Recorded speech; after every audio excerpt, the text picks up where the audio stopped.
look, I gave you the speech. It's over. Savage read his historic speech today on the air that was intended for Cambridge University. You heard it. We don't have to talk about it anymore. We can just have fun.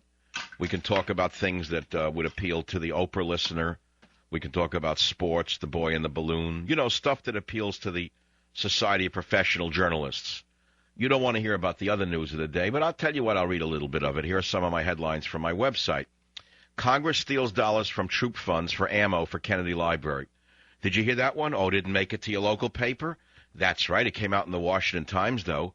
Senators diverted $2.6 billion in funds in a defense spending bill to pet projects largely at the expense of accounts that pay soldiers for fuel, ammunition, and training for U.S. troops.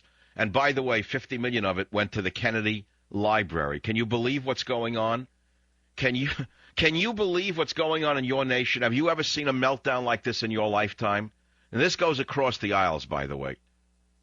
Senators diverted $2.6 billion, including $20 million to Lawson Educational Institute, named after the late Senator Edward Kennedy, Massachusetts. In other words, let's say it like it is. Money that was supposed to go for the soldiers who are fighting for our freedom, whether you believe in it or not, doesn't matter what you think. They're on the line. They need fuel, they need ammunition, they need training.